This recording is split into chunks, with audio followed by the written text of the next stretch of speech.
Good morning students. आज का हमारा टॉपिक है त्रुटि निरूपण। कि जैसा कि पिछले सेशन पे हमने चर्चा की आपसे त्रुटियों के बारे में कि ये त्रुटियां होती किस तरीके की हैं, होती कितने प्रकार की हैं, तो उसमें आपने जाना ये था कि त्रुटियां क्रमबद्ध होती हैं, अनियमित होती हैं जिनको यादृच्छिक त्रुटियां बोलते हैं, और टोटल ग्रॉस एरर कि जब हम त्रुटियों का आकलन पूरी तरीके से कर लेते हैं तो हमको त्रुटियां प्राप्त होती हैं। तो अब आखिरकार किसी वस्तु की माप में, मापन की ही बात हो रही है बेटा, तो किसी वस्तु की माप में त्रुटियां किस तरीके से समाहित हैं, तो उन त्रुटियों का हम निरूपण करना सीखेंगे कि आखिरकार त्रुटि निरूपण क्या है। आपको मैं इस तरीके से समझाऊंगा कि आपको ये त्रुटियां कभी भूलेंगी नहीं, और आप भी यदि किसी को समझाना पड़ेगा तो बहुत ही अच्छे से समझा देंगे। अब जैसे बेटा किया ये गया कि जैसे 5 अलग अलग लोग हैं और उनको किसी वस्तु की माप करने के लिए दी गई, तो पांचों व्यक्तियों ने किया क्या कि अपनी अलग अलग माप कर दी। तो ये इसी से रिलेटेड आपका यहाँ पे मैंने क्वेश्चन भी लिख दिया है कि किसी माप का प्रेक्षण जो हमको प्राप्त हुआ है, पहले व्यक्ति के द्वारा 3.00 प्राप्त हुआ है, दूसरे के द्वारा 3.10, तीसरे के द्वारा 3.20, चौथे ने 3.30 और पांचवें ने जो है वो 3.40 प्राप्त किया है। तो अब इसमें क्या त्रुटियां हैं, क्या होना है, तो अब बेटा सबसे पहली चीज जो त्रुटि निकालने में आती है वो ये है कि हम अपनी माप के ज़्यादा से ज़्यादा नज़दीक पहुँचें। कि आखिरकार जो त्रुटियां हुई हैं, तो हम सबसे पहला काम क्या करते हैं बेटा, सबसे पहला काम हमारा होता है कि हम अपनी माप के जितना अधिक संभव हो उतना करीब पहुँचें। तो उसके लिए हमको निकालना पड़ता है वास्तविक या माध्य मान, जिसको कहा जाता है रियल मैग्नीट्यूड। क्लियर? कि क्या करना है कि जैसे हमने कई व्यक्तियों को किसी चीज़ की माप करने के लिए दी, तो अब उनके प्रेक्षण हमारे पास होंगे। तो अब हम करेंगे क्या कि उनके प्रेक्षणों को लेकर के हमारा दायित्व तो ये होगा कि हम किसी भी तरीके से ऐसी जगह पर पहुँचें, ऐसी माप पर पहुँचें जिसमें सभी का अधिकार हो। तो उसके लिए किया क्या जाता है कि वास्तविक मान निकाला जाता है, और वास्तविक मान का मतलब होता है प्रेक्षणों का समांतर माध्य। क्लियर? कि जितने भी हमको प्रेक्षण प्राप्त हों उनका हम समांतर माध्य निकाल दें तो वही हमारा वास्तविक मान होगा। कक्षा 8 में समांतर माध्य पढ़ा होगा कि कुल पदों का योग बटे पदों की संख्या। तो यदि हमारे पास n पद हैं तो n पद जोड़े जाएंगे और उनकी संख्या n से भाग दिया जाएगा, और जो वास्तविक मान होता है उसको हम स्मॉल a से व्यक्त करते हैं। कोई दिक्कत? तो कुल मिलाकर परिभाषा क्या बनी वास्तविक मान की कि समस्त प्रेक्षणों का समांतर माध्य वास्तविक या माध्य मान कहलाता है, जिसे हम इंग्लिश में रियल मैग्नीट्यूड बोलते हैं। यदि प्रेक्षण हमारे पास A1, A2, A3, A4 dot dot AN तक हैं, तो हमारा वास्तविक मान A बराबर बनेगा A1 plus A2 plus A3 plus A4 dot dot AN upon N। कोई दिक्कत? अब जब हमारे पास बेटा वास्तविक मान आ जाएगा तो उसके बाद हम करेंगे क्या कि अपने वास्तविक मान से जितने लोगों ने प्रेक्षण किए हैं उनकी तुलना करेंगे कि आखिरकार किसने कितनी गलती कर दी। तो सबकी अलग अलग गलती निरपेक्ष त्रुटि या परम त्रुटि कहलाती है, जिसको हम इंग्लिश में एब्सोल्यूट एरर बोलते हैं। कोई दिक्कत? कि जैसे वास्तविक मान A हमारे पास आ गया, पहले व्यक्ति ने माप की A1, दूसरे ने की A2, तीसरे ने की A3, चौथे ने की A4 और पांचवें ने की A5, तो हमको क्या मिलेगी कि सबकी अलग अलग मापें हम वास्तविक मान में घटाएंगे तो हमको निरपेक्ष त्रुटि या परम त्रुटि प्राप्त होगी, जिसको बेटा बोला जाता है एब्सोल्यूट एरर। तो ये दोनों टॉपिक वहाँ से हम पहले निकाल लेते हैं, समझते हुए चलते हैं साथ में, ज़्यादा अच्छा रहेगा। तो सबसे पहले बेटा हम क्या निकालेंगे, वास्तविक मान की उन्होंने बात की है, तो आपने यहाँ पर हेडिंग कर दी वास्तविक मान। वास्तविक मान को A से व्यक्त करते हैं, कहा गया कुल पदों का योग तो पद आपके पास यहाँ पर बेटा 5 हैं, तो आपने किया क्या कि A1 plus A2 plus A3 plus A4 plus A5 और पदों की संख्या टोटल 5 है, तो 5 से आपने भाग लगा दिया, तो A की वैल्यू हो जाएगी 3.00 प्लस 3.10 3.20 3.30 और प्लस आपका 3.40 अपान में 5, तो 10 20 30 30 60 40 100 और 5 तियाँ 15, तो ये आपका आ गया 16.00 अपान 5। तो यहाँ पे जब आप भाग करोगे तो 5 तियाँ 15, एक बचेगा, दशमलव लगेगा, 5 दूनी 10, तो ये आपकी जो वैल्यू आ गई A की वो आ गई 3.20। मतलब हमारे पास बेटा 5 प्रेक्षण थे, 3, 3.1, 3.2, 3.3 और 3.4, तो सभी के प्रेक्षणों का समांतर माध्य निकाल करके हमने प्राप्त किया वास्तविक मान, जो बेटा इस फार्मूले से A1 plus A2 plus A3 plus A4 plus A5 अपान 5 से आया 3.20, तो वास्तविक मान हमको इस फार्मूले से प्राप्त हो गया। कोई दिक्कत? अब हमको क्या करना है, निरपेक्ष त्रुटि के बारे में क्या कहा, निरपेक्ष त्रुटि के बारे में यह कहता है कि सभी प्रेक्षणों को अलग अलग हम वास्तविक मान से घटाकर लिख दें, तो जो त्रुटियां प्राप्त होंगी वो हमारी निरपेक्ष त्रुटि या परम त्रुटि होगी, अर्थात प्रत्येक प्रेक्षक की हमको अलग अलग त्रुटि प्राप्त हो जाएगी। तो अब यहाँ पर और इस निरपेक्ष त्रुटि को जो बेटा है वो डेल्टा A से व्यक्त किया जाता है। तो अब जब डेल्टा A से व्यक्त किया जाता है तो पहले वाले को डेल्टा A1 से व्यक्त करेंगे, दूसरे वाले को डेल्टा A2 से व्यक्त करेंगे, इसी तरीके से डॉट डॉट करके डेल्टा AN तक व्यक्त कर सकते हैं। कोई दिक्कत? तो अब सेकंड नंबर पे बेटा हमको क्या निकालना है, निरपेक्ष त्रुटि निकालनी है। तो निरपेक्ष त्रुटि के बारे में क्या कहा कि वास्तविक मान में प्रेक्षण को घटाते जाएं। तो पहले व्यक्ति की निरपेक्ष त्रुटि बेटा डेल्टा A1 बराबर A में घट जाएगा A1, तो 3.20 में घटाओगे 3.00, तो आ जाएगा 0.20।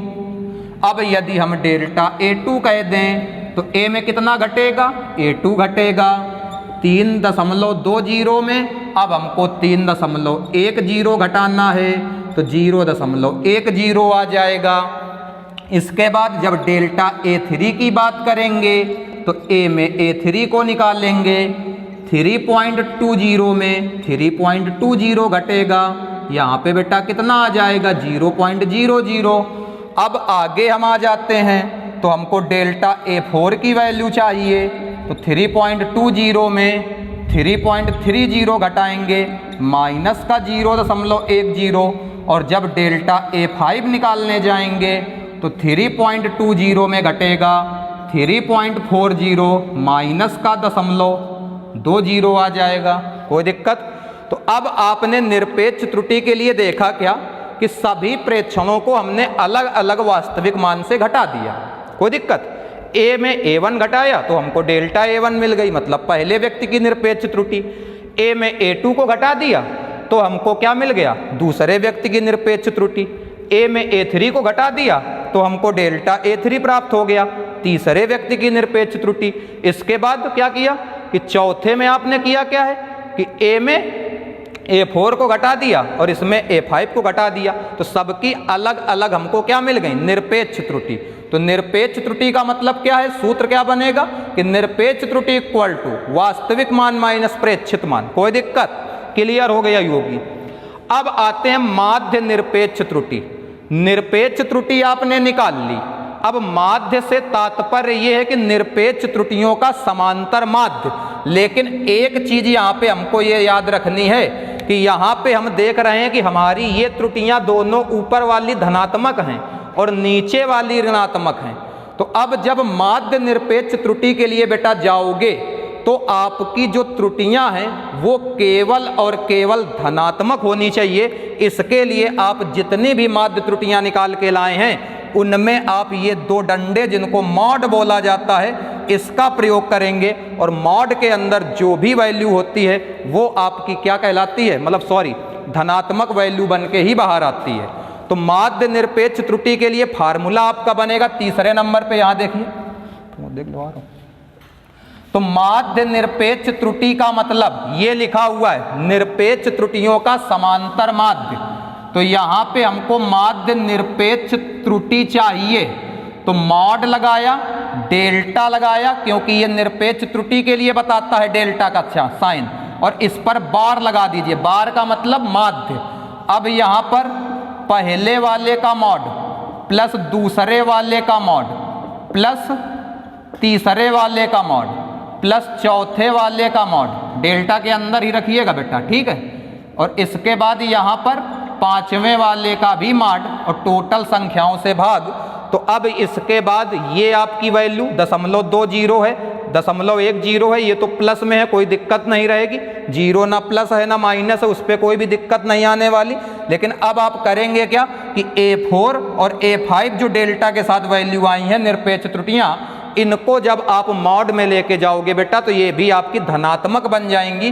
तो यहाँ पर आपका जो आएगा delta A bar equal to, यहाँ पे मैं वैल्यू लिख देता हूँ सभी को प्लस में, 0.20, 0.10, 0.00, इसको भी अब आप प्लस में ही लिखिएगा, 0.10 प्लस 0.20, टोटल 5 त्रुटियां हैं तो 5 से भाग, 10, 20, 30, 30, 60 बनेगा। तो 0.60/5 जब आप भाग लगाओगे तो पहले तो भाग जाएगा नहीं, फिर इसके बाद इतना आपका जो आया 0.12, ये आपका है माध्य निरपेक्ष त्रुटि।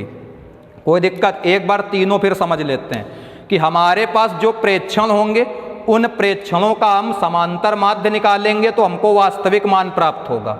अगर n टर्म है तो A1 plus A2 plus A3 plus dot dot AN/N। इसके बाद निरपेक्ष त्रुटि के लिए क्या करेंगे कि वास्तविक मान हमारे पास होगा, तो सभी के प्रेक्षण आपको अलग अलग दिए हैं, तो वास्तविक मान में अलग अलग प्रेक्षण निकाल दीजिए, सबकी अलग अलग निरपेक्ष त्रुटियां या परम त्रुटियां प्राप्त हो जाएंगी। A1 वाले की डेल्टा A1, A2 वाले की डेल्टा A2, A3 वाले की डेल्टा A3, ऐसे ही n टर्म है तो AN वाले की डेल्टा n तक।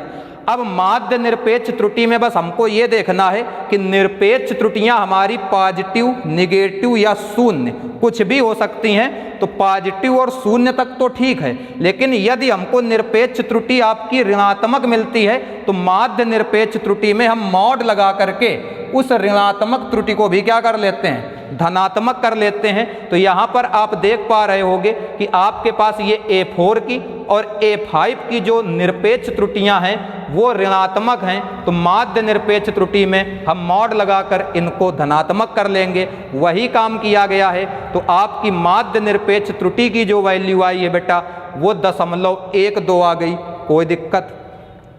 अब आगे बढ़ते हैं अपने टॉपिक पे। अगला है हमारा आपेक्षिक या सापेक्ष त्रुटि। तो माध्य निरपेक्ष त्रुटि और वास्तविक मान का अनुपात, माध्य निरपेक्ष त्रुटि क्या है हमारी, ये मॉड डेल्टा A बार और वास्तविक मान A का अनुपात हमारी सापेक्ष या आपेक्षिक त्रुटि कहलाती है। तो चौथे नंबर पे जब हम वैल्यू निकालेंगे सापेक्ष त्रुटि की तो फार्मूला बनेगा आपका माध्य निरपेक्ष त्रुटि मतलब delta A bar upon A मतलब वास्तविक मान। वैल्यू बेटा इसकी आई है 0.12 और इसकी वैल्यू हमने निकाली थी 3.2। तो जब दशमलव से दशमलव हटेगा इसको हम 4 से कैंसिल करेंगे, 4 तियां 12, तो 3/80 जो हमारा मान आया है वो सापेक्ष त्रुटि है। कोई दिक्कत। सापेक्ष त्रुटि एक बार फिर से कि माध्य निरपेक्ष त्रुटि और वास्तविक मान के अनुपात को हम आपेक्षिक या सापेक्ष त्रुटि कहते हैं, इंग्लिश में इसको रिलेटिव एरर बोला जाता है। अब हमारा त्रुटियों का लास्ट टॉपिक प्रतिशत त्रुटि। प्रतिशत त्रुटि क्या है, सापेक्ष त्रुटि को हम 100 से गुणा करा दें तो वही हमारी त्रुटि बन जाती है प्रतिशत त्रुटि। तो 5वें नंबर पे बेटा हमारी प्रतिशत त्रुटि, प्रतिशत त्रुटि बराबर सापेक्ष त्रुटि का फार्मूला क्या है, mod delta A bar upon A into 100 और इसकी वैल्यू बेटा हमने 3/80 निकाली है और 100 से गुणा कराएंगे। 0 से 0 कैंसिल होगा। यहाँ पर हमारा 30/8 बनेगा, 8 तिरका 24 होता है, 6 बचेगा, 8 सत्ते 56 होता है, 8 पंचे 40 होता है। तो 3.75% की आपकी इसमें प्रतिशत त्रुटि प्राप्त हुई। कोई दिक्कत?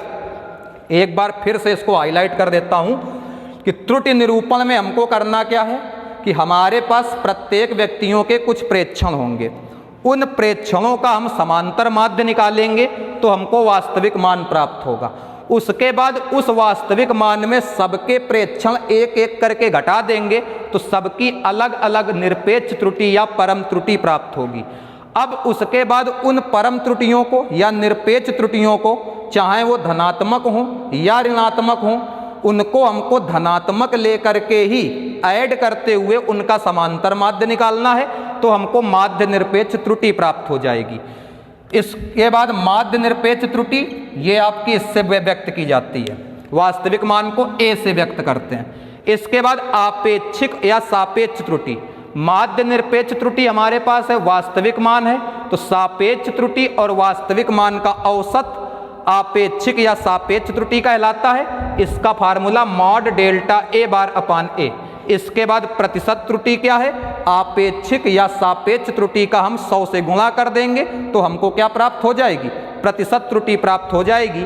उसके लिए मैंने आपका ये क्वेश्चन यहाँ पे रखा है कि माना किसी माप के प्रेक्षण में A1 द्वारा ली गई माप, A2 द्वारा ली गई माप, A3 द्वारा ली गई माप, A4 द्वारा ली गई माप और A5 द्वारा ली गई मापें आपको दी गई हैं। तो आपने जो बातें सीखी उनका प्रयोग साथ में सीखा और लास्ट में आपके पास रिजल्ट है। होप दैट क्लियर हो गया होगा। बाकी सेशन पे चर्चा अगले टर्न पे होगी।